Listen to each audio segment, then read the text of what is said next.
The laughter hit before the mic clicked off. Equity. Colin leaned back in his chair, eyes sliding to the board like it was a joke we were all in on. That's for founders. A few people at the back cracked up. Someone actually slapped the table. The projector hummed, my slide, a tidy stack of year-over-year growth, still frozen on the wall. My mouth went dry. I had practiced the task down to the comma, and now I was standing there with my hands politely folded like a hostess waiting for a tip. He didn't even look at the chart. He looked at me. Heat prickled my face. My fingers found the seam of the paper cup, and I could feel it giving under my thumb. The room smelled like lemon cleaner and burnt coffee.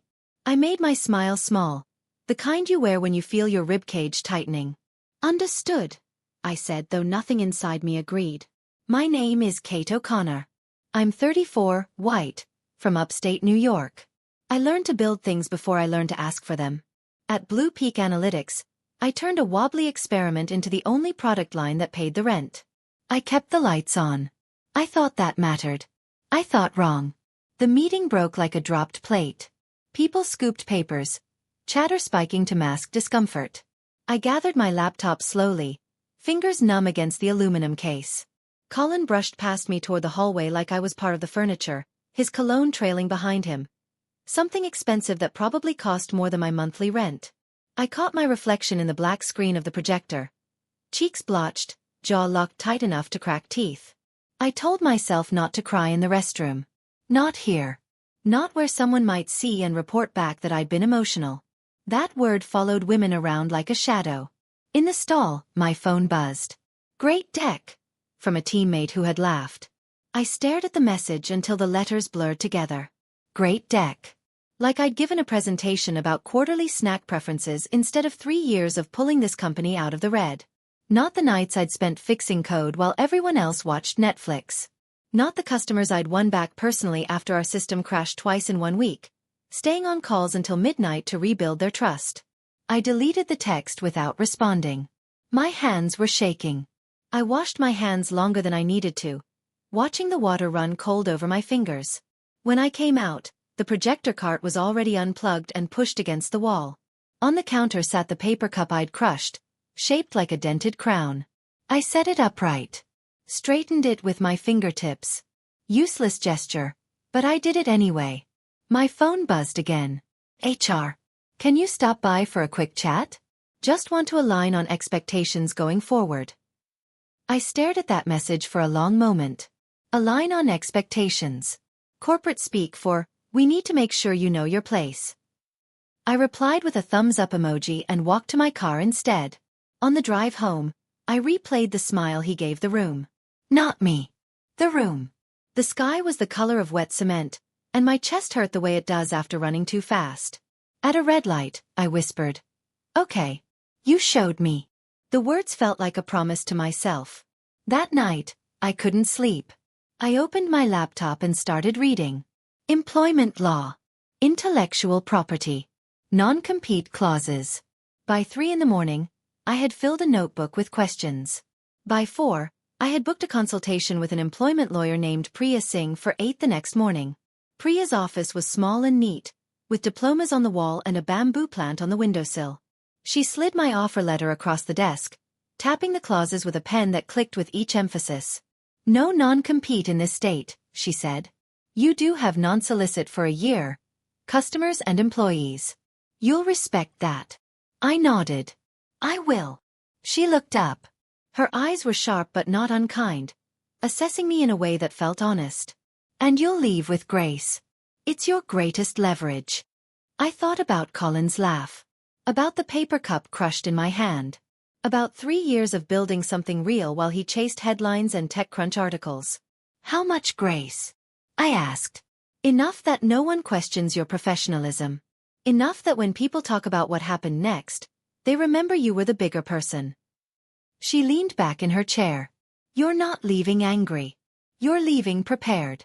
There's a difference, and people notice. I put in my notice that afternoon. 2 weeks. No dramatics. No exit sermon. Just a short email thanking Colin for the opportunity and offering to help with the transition. When I hit send, my hands were steady for the first time since yesterday. Colin kept his door propped with a company-branded water bottle, one of those expensive insulated ones with the logo etched in copper. "Appreciate your contributions," he said, already glancing at his screen where I could see an email about Series B fundraising.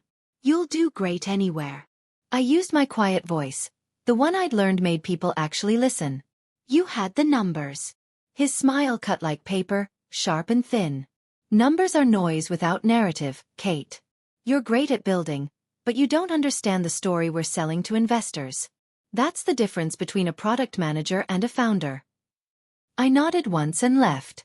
In the hallway, I passed the conference room where I'd asked for equity just yesterday. Someone had erased the whiteboard, but I could still see the ghost of my projections underneath the fresh marker strokes. Revenue up 37%. Customer retention at 92%. Profit margin climbing for the first time in company history. Numbers are noise without narrative. I repeated it in my head like a mantra I was learning to reverse. That night, I opened a new notebook. At the top of the first page, I wrote North Star in careful letters. Below it, I wrote 3 words: trust, plainness, proof. People hugged me in the kitchen on my last day. Faces soft with sympathy, voices dropping to that funeral register people use when they're uncomfortable. The espresso machine hissed like it knew secrets. "This place won't be the same," someone said, and I wondered if they meant it or if it was just something you say when someone leaves. I smiled the way you do when you're the one leaving and they're the one staying, that careful smile that doesn't commit to anything. I filed my badge in a little basket at reception, next to 3 others from people who'd left in the past month. The weight in my palm surprised me. 3 years reduced to a piece of plastic with a photo where I looked younger than I felt now. In my car, I sat for a moment before starting the engine, hands on the steering wheel, breathing. My phone buzzed. A message from Marcus Chen, a client I'd worked with closely on a difficult integration last year. We'd spent late nights on calls, fixing problems Blue Peak support team couldn't solve. "If you ever build anything," his message said, "call me." I stared at those words until they burned into my brain. Then I drove to a furniture store and bought a used desk from their floor model section and a whiteboard that wobbled when I touched it. I set up the desk in my spare bedroom, the one I'd been using for storage and avoiding. The whiteboard went on the wall opposite the window where morning light came in clean and direct. I wrote my 3 words again: trust, plainness, proof. Then I added a 4th. Boring. Finance teams were boring. They needed software that caught duplicate vendor payments before the check cleared, that flagged when someone tried to pay an invoice twice, that noticed when a vendor's bank account suddenly changed. They needed the kind of protection that didn't come with flashy demos or celebrity advisors wearing branded hoodies at conferences. I started coding that night. Simple vendor verification. Clean interface. No animations, no gradient backgrounds, no loading screens with clever messages. Just data, clearly presented, with alerts that meant something. By morning, I had a prototype that looked like it was built in 2010. Perfect.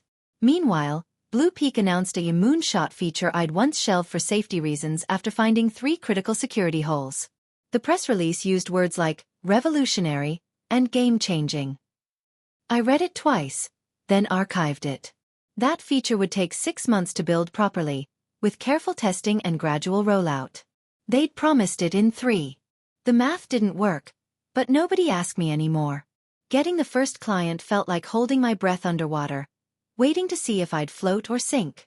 A friend of a friend at a manufacturing firm named Velocity Industrial took my meeting. Her name was Simone Wells, and she looked tired in the way that comes from fighting fires every day instead of building anything new. I explained without sparkle, without the pitch energy Colin always demanded. "We catch bad vendors before you pay them." She nodded like relief was a muscle relaxing. "How exactly?" "Database cross-checks. Duplicate account detection. Payment pattern analysis. If something looks wrong, you get an alert before the money moves." I slid a 1-page summary across the table. No AI promises. No machine learning buzzwords. Just solid data verification. We did a 2-month pilot for $8,000. The contract felt thin in my hands when I signed it, but I signed it carefully, dating it with the blue pen she offered.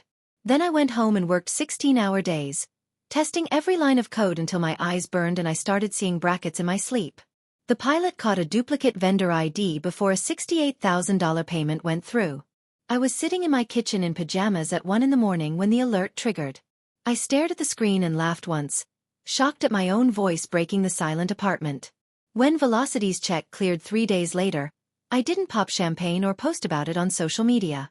I bought a better chair for my spare bedroom office, one that didn't make my back ache after 8 hours. I paid Troy Vasquez, the contractor who'd helped with the database architecture, sending his payment 2 weeks early with a thank you note. I sent Simone a thank you email in the plainest words I had, no exclamation points, just genuine gratitude. She replied an hour later. Let's talk about a full contract. Also, I told 3 other CFOs about you. That same day, a former teammate from Blue Peak texted me out of the blue. Outages. He's chasing headlines. It's bad. The system went down twice yesterday. I didn't respond. Instead, I opened my laptop and checked Blue Peak's status page, the one they've been forced to create after too many customers complained about not knowing when things were broken. 2 incidents in the past week. System slowdowns. Degraded performance. The kind of problems that happen when you build features faster than you build foundations, when you promise investors momentum instead of stability. I thought about warning someone. Then I remembered the laughter in that conference room, the way Colin had looked past me at the board. I closed the laptop and went back to work on Velocity's contract proposal. Public filings told a story that wouldn't blink or apologize. I found Blue Peak's quarterly reports online, along with their venture debt agreements and UCC filings. The numbers were bad and getting worse. Debt stacking up like cordwood. Covenants tightening around their throat. Runway shrinking like wet wool, month by month. I printed everything and spread it across my desk like evidence at a crime scene. The lender's name appeared again and again. Crossbridge Capital. I underlined it until the pen dented the paper, leaving grooves I could feel with my fingertips. A tech reporter named Tyler Brennan DM'd me on LinkedIn, fishing for a quote about Blue Peak's troubles. Sources say you built their only profitable product line. Care to comment on the current situation? I declined politely and closed LinkedIn. Then I shipped the next version of Northstar's vendor verification system. Better fraud detection. Cleaner alerts. Faster processing. I sent the update notes to my 3 pilot customers, including Simone. All 3 renewed within a week, and 2 expanded their contracts. Meanwhile, Blue Peak posted photos of Colin with a celebrity advisor at a tech conference, both of them wearing branded hoodies. The advisor had 12 million followers and had never worked in finance. The comments were full of fire emojis and rocket ships. Nobody mentioned the outages. Marcus Chen met me at a quiet diner near his office in the financial district, the kind of place with vinyl booths and coffee that came in heavy ceramic mugs. We ordered, and he slid an envelope across the table after the waitress left. Inside was a check for $200,000. I stared at it. You built the only boring thing that ever saved me money, he said. I laughed. He didn't. I'm serious, he continued, leaning forward. Everything else is flash and promises. Your stuff works. That's worth investing in. That's worth betting on. We signed clean terms on paper napkins first, then formalized them later with Priya's help. I kept control of Northstar. Marcus got 15% equity and a board seat he promised not to use unless I asked. When I walked out of that diner, the envelope felt heavier than it should, like it carried more than money. It carried proof that someone believed in boring. That week, I hired my first full-time employee.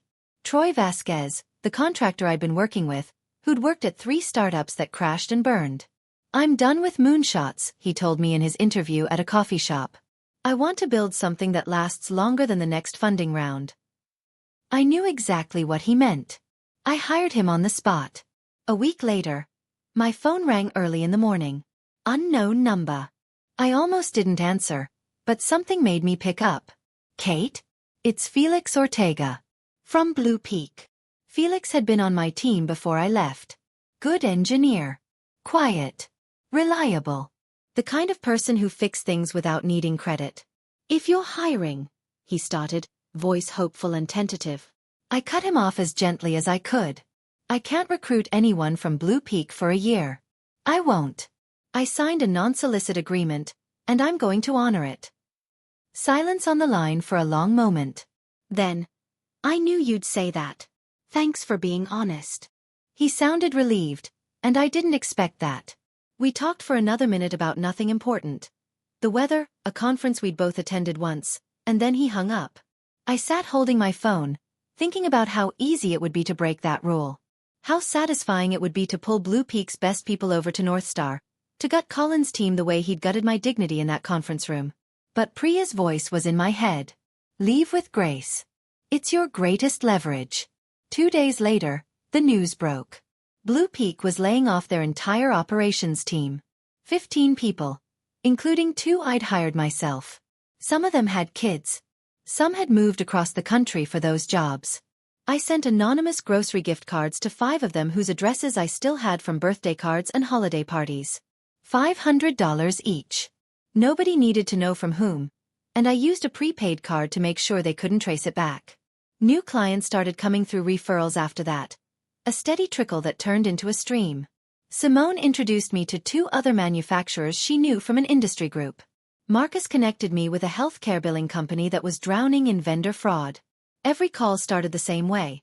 Someone mentioning Blue Peak's missed SLAs, their voice embarrassed on Colin's behalf, like they were breaking bad news about a mutual friend. I never let my eyebrows lift.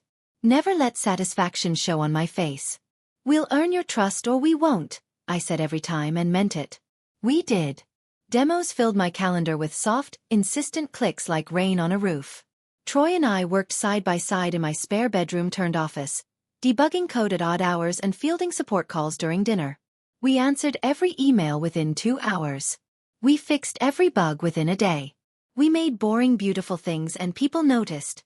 Meanwhile, the lender's name from Blue Peak's filings kept repeating in my head like a drumbeat. Crossbridge Capital. Crossbridge Capital. It felt important, like a door I needed to find the key for. I started researching bankruptcy procedures late at night. Chapter 11. Section 363 Asset Sales. Stalking horse bids. The terminology was dense and strange, but I took notes like I was studying for the most important exam of my life. A former colleague from Blue Peak reached out and asked to meet. Her name was Andrea Price, and she'd been there longer than me. Senior Operations Manager. Steady hands. Smart enough to see where things were heading. We met at a cafe that smelled like cinnamon and bleach, sitting in the back corner away from the window. Andrea wrapped her hands around her mug like she was cold, even though the cafe was warm. He fired anyone who said no, she told me quietly. We were steady once. We had processes. Now we're just a parade of bad decisions and everyone's too scared to speak up. She looked like she hadn't slept in days. Dark circles under her eyes. Tight shoulders. The kind of tiredness that comes from watching something die slowly while pretending everything's fine. If anything happens, I said carefully, meeting her eyes, call me from your personal phone. Not your work email. Not your work Slack. Your personal phone. She nodded like she understood the subtext. We didn't say anything else that needed saying. When she left, I sat alone finishing my coffee, watching people come and go through the cafe door. Normal people with normal jobs that didn't eat them alive from the inside. That night, an email arrived in my inbox from an address I didn't recognize. No subject line. Just 2 sentences in the body. Watch the docket next week. You'll want to be ready. I forwarded it to Priya without adding any comment. She called me 10 minutes later. Hypothetically, she said carefully, if you wanted to buy assets out of bankruptcy, are you interested in having that conversation? My heart was hammered. Yes, I said. My voice didn't shake. The Chapter 11 petition hit the court system on a Tuesday morning while I was making breakfast. I didn't celebrate. I set down my coffee, made tea instead because my hands needed something to do, and read the filing line by line. Schedules. Creditors. The top 20 unsecured claims. I wrote 363 on a sticky note and pressed it to my monitor. It looked like a code that might unlock a door I'd been searching for. Blue Peak owed money to everyone. Vendors for unpaid invoices. Contractors for work completed months ago. The law firm representing them in bankruptcy. Even their landlord. But the biggest creditor by far was Crossbridge Capital. $42 million in venture debt, secured by everything Blue Peak owned. Software, contracts, customer relationships, the works. I called Priya. How do we do this?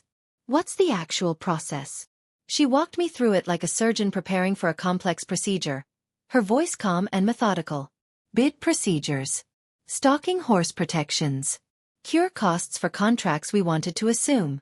Assigned contracts. You'll need to be generous with suppliers and transparent with customers, she said. No swagger. No victory laps. Just competence and fairness. No swagger, I repeated, writing it down. The next day, I called Crossbridge Capital directly. The receptionist asked my name and company, then put me on hold. Classical music played. Vivaldi, I think. I counted 4 complete songs before someone finally picked up. You have 7 minutes, a woman's voice said without preamble. I took 6. The meeting with Crossbridge Capital happened in a glass conference room on the 32nd floor of a downtown building with a view that probably cost more than my entire Series A would be worth. I wore my best suit, the one I'd bought for pitch meetings I'd never gotten to give at Blue Peak, and brought a binder 3 inches thick. The VP, a woman named Maureen Briggs with gray hair and sharp eyes, sat across from me with her arms folded. I didn't talk about dreams or visions or changing the world. I talked about payroll. I talked about which of Blue Peak's employees I'd rehire and exactly why. I talked about making the customers whole and answering the phone on Sunday afternoon when something broke. Maureen stopped tapping her pen. You have a plan, she said. She sounded surprised, like that shouldn't be rare but was. I slid the binder across the polished table. Customer contact list with relationship notes. Transition timeline broken down by week. Vendor payment schedule prioritizing small businesses first. Key employee retention offers with real equity stakes. It's all here. Every detail. She opened it. Flipped through pages slowly. Read sections carefully, her eyes tracking across the text. Her eyebrows went up once, then settled back down. You're serious about this? This isn't opportunistic bottom feeding. I built that product line, I said quietly. I know every customer by name. I know what the software needs to be stable. And I know how to run it without burning money on vanity features and celebrity advisors. Maureen closed the binder carefully. Show execution proof in 30 days.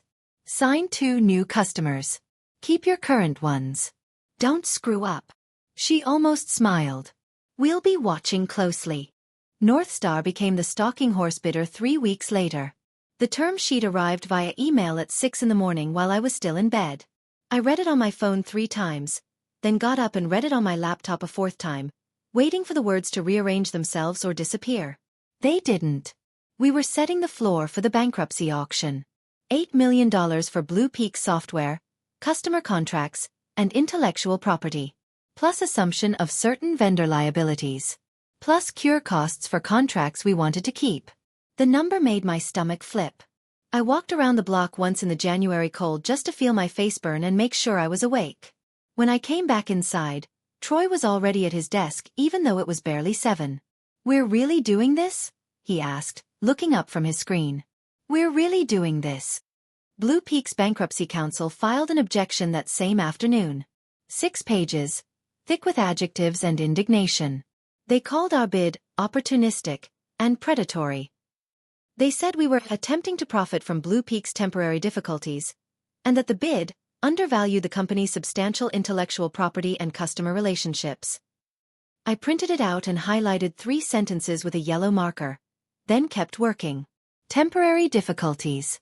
As if $42 million in debt and a hemorrhaging customer base was just a rough patch, a temporary headwind. I almost laughed. The virtual data room opened at midnight on a Friday. I logged in from my kitchen table with coffee in my favorite mug and 3 different color highlighters. Customer contracts read like diaries if you knew how to read them. Renewal dates. Out clauses. Penalties hidden in subsection 12C. Payment terms that changed mid-contract. I made 2 lists on a legal pad. Customers who would need handholding and reassurance, and customers who would need flowers and apologies. By morning, I had a call sheet 40 names long, organized by priority and time zone. I started dialing at 8 in the morning sharp. This is Kate O'Connor from North Star Ledger. You might have heard about Blue Peak's bankruptcy situation. I want you to know something important. You won't miss a quarterly close. You won't lose data. You won't be left hanging. Some people were skeptical at first. Some were immediately relieved. One person, a CFO named Thomas Wu at a regional bank, said something that stayed with me. We were waiting for you to call. We hoped it would be you. That sentence carried me through 12 more calls that day and 15 the next. By the end of the week, I'd spoken to 38 of the 40 customers on my priority list. 2 didn't answer. I left voicemails promising the same thing. Stability, support, no surprises, no sudden changes. Then I went back into the data room and kept reading. Employment agreements. Vendor contracts. Lease terms. Every page was a choice about what to keep and what to let go, what to save and what to release. The bankruptcy auction was scheduled for 9 in the morning on a Thursday in March. I dressed carefully that morning, standing in front of my closet for 10 minutes. Black suit. Small earrings. Hair pulled back. Professional but not flashy. Competent but not threatening. Priya met me in the courthouse lobby, carrying a leather portfolio that looked expensive and serious. "Ready?" she asked. I nodded, though my breath was shallow and my palms were damp. Ready as I'll ever be. The courtroom was colder than the hallway outside, and it smelled like old wood and anxiety. People wore suits that fit other lives. Lawyers and investment bankers and private equity partners. They clustered near the front, whispering to each other and checking phones. I sat with Priya in the second row, hands open on my knees, trying to look calmer than I felt. My heart was hammering so hard I thought people might hear it. Across the aisle, a rival fund called Apex Ventures sat checking watches like it proved something about their importance. They'd submitted a competing bid the day before, just above ours. $9 million in cash, no strings attached. No employee commitments. No vendor payments. Just a fast close and a clean exit for Crossbridge. The judge entered. Everyone stood. The clerk called the case. Bidding started at $8 million. Our stalking horse number. Apex immediately jumped to $9.2 million.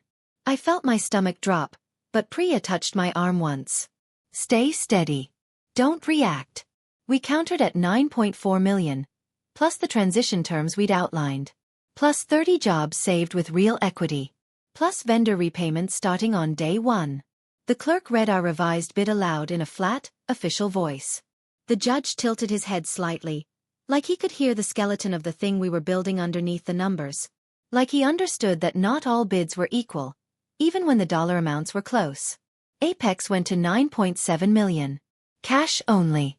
Fast close. Minimal complications. The kind of bid that looked clean on paper but left wreckage behind. We went to $9.8 million. Same commitments. Same protections for employees and vendors. I thought about the laugh through the microphone. About Colin leaning back in his chair while the room cracked up. About 3 years of work dismissed in 5 seconds like it was nothing. Any further bids? The judge asked, looking between us and Apex. Silence. Long enough that I counted my heartbeats. 6, 7, 8, 9. The clock on the wall ticked. Sold to North Star Ledger, the judge said, and brought his gavel down once. The words didn't ring out dramatically. They landed quiet and solid. I signed the purchase agreement slowly, checking each line with my finger, making sure everything was exactly as we'd negotiated. My hand was steady now. Priya squeezed my shoulder once. It felt like a blessing and a victory and a beginning all at once. Outside the courthouse, the March air was sharp and bright and cold. Troy was waiting on the steps with coffee in a cardboard carrier. "We got it?" he asked, even though he could probably read the answer on my face. "We got it." He handed me one of the coffees. We stood there not talking, just watching people hurry past on their way to other courtrooms, other dramas, other endings and beginnings. Somewhere in the city, Colin was probably getting the news. I wondered if his phone was ringing. I wondered if the board was calling an emergency meeting. I wondered if anyone was laughing now. Blue Peak's board issued a statement 2 days later. I read it on my laptop while eating breakfast. Leadership changes effectively immediately. Investigation pending into financial irregularities. Strategic review of management decisions. The careful, lawyers-approved language of endings. Colin's photo vanished from the website like a stain removed with good detergent. His LinkedIn profile went quiet. The press covered it in 3 paragraphs buried in the business section. Below a story about a new restaurant opening and above the weather forecast. I didn't screenshot it. I didn't send it to anyone. I didn't post about it. He had taught me something priceless, though he'd never meant to. What laughter sounds like when it's cheap. What dismissal looks like when it comes back around. The next morning, Troy and I carried coffee and pastries and name badges into Blue Peak's old office.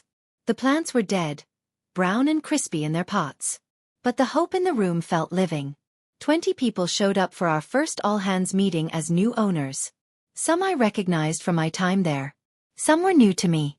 All of them looked scared, waiting to hear if they still had jobs. Here's the deal, I started, standing at the front of the room without a podium or slides. We're keeping 30 of you. Offers go out today with details. If you're staying, you'll get a raise and real equity. Not promises, actual equity with clear vesting schedules. If you're not staying, we'll write you the best reference we can and help you land somewhere good. No hard feelings. Andrea was in the front row. She nodded once, and I saw relief in her eyes. We migrated customers over a weekend that felt like 3 months compressed into 72 hours.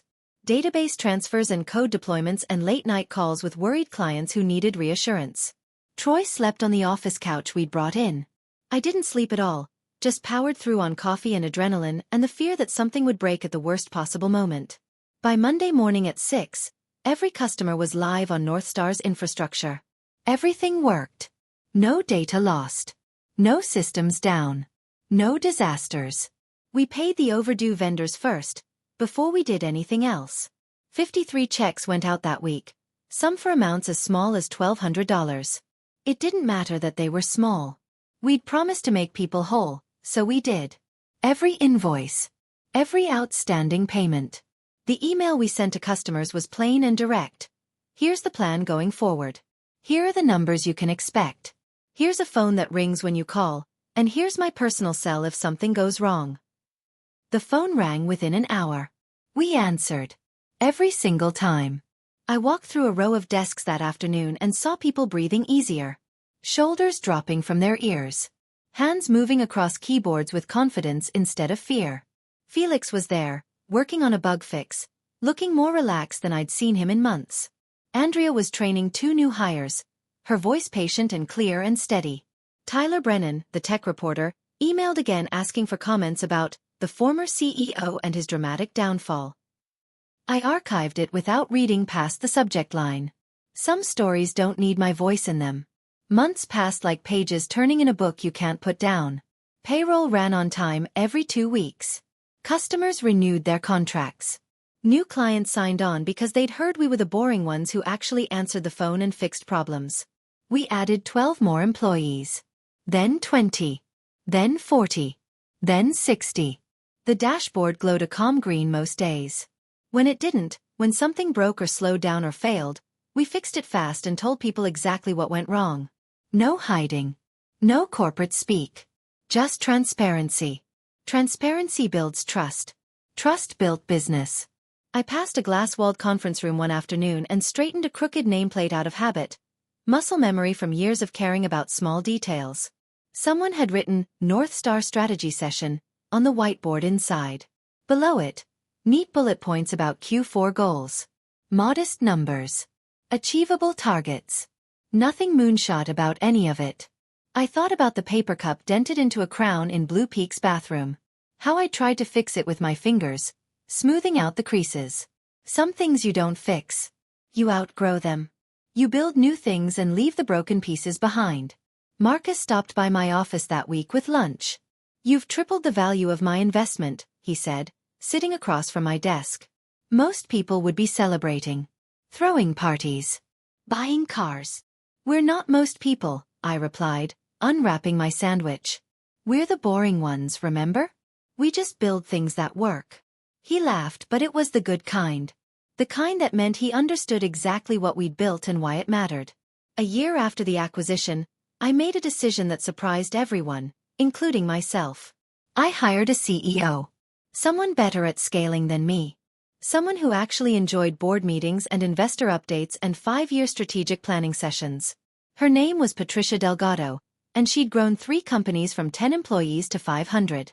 I moved into a chief product officer role and went back to building. Back to code and customers and solving problems.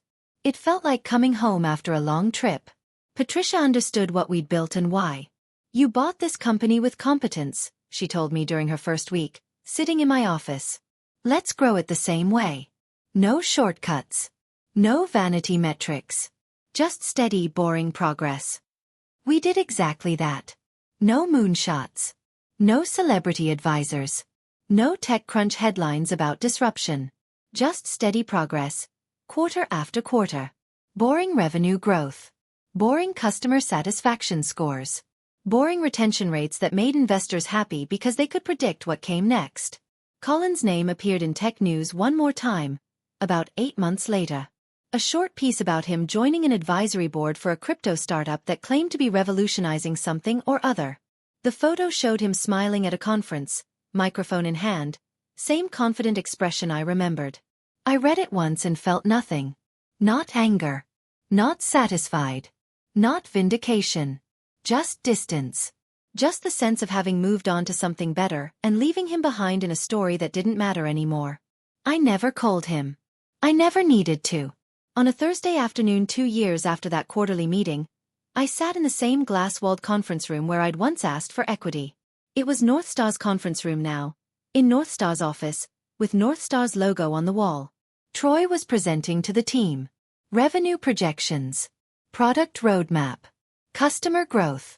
The numbers were good. The trajectory was steady. Nobody laughed. When the meeting ended, people filed out talking about implementation timelines and testing schedules. Normal things. Boring things. I stayed behind, looking at the whiteboard covered in Troy's handwriting. My phone buzzed.